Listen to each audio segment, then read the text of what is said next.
lần tình cờ rồi ta quen biết nhau, hạnh phúc đã có bao tháng ngày. Một người đã trao làm sao quên hai người, ngày xưa đã chấp nhận thấy yêu không muốn tìm là không đau người mình yêu.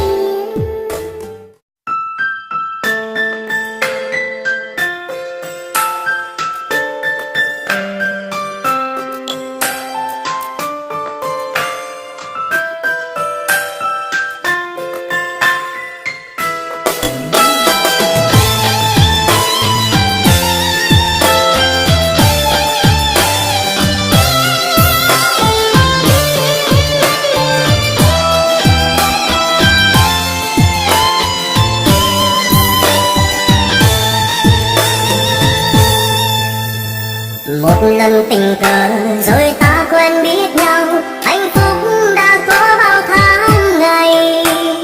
Một người đã trao làm sao quên hai người, ngày xưa đã chấp nhận thấy yêu không muốn tìm là không đau người mình yêu. Lại một lần nữa làm tim tôi nhói đau khi cố gắng quên đi một người. Nhưng hai người ơi, làm sao quên hai người khi bắt em lựa chọn, bắt em bên một người em không hề yêu. Ôi em yêu ơi, xin em hãy quên anh đi, vì người ta tốt hơn anh rất nhiều.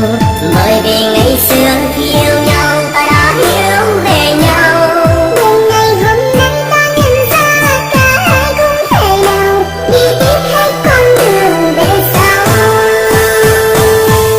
Nhìn người ta tốt hơn anh người ơi, nhìn người ta bước bên em sao nhói lòng.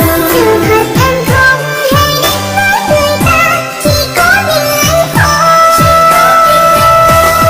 Vì em cố gắng em bước bên người ta, sự nghiệp tương lai của em đang đón chờ. Giờ ta cố gắng vun đắp điều đó chi, đau lòng nhiều lắm em. Vì hôm nay đôi ta đành chấp nhận chia tay thôi người tôi yêu.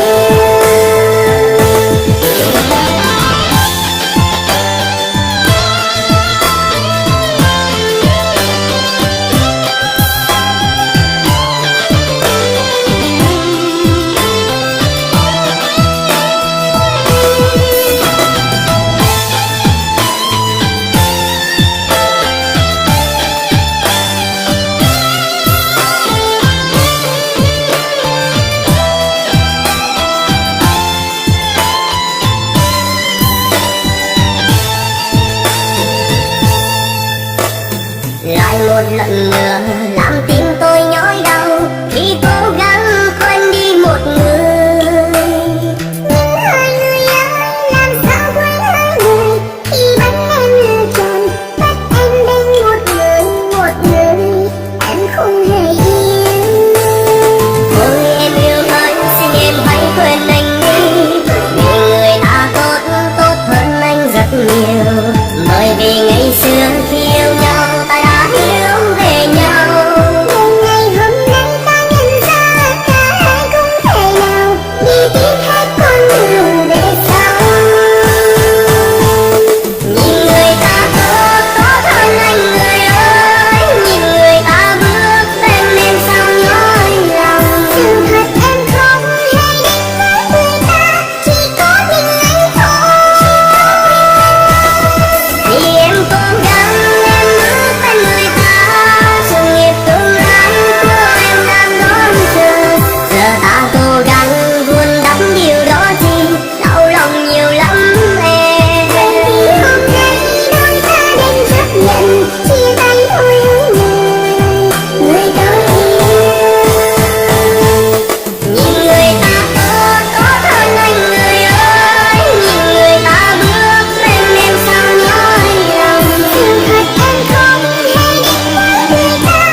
anh ơi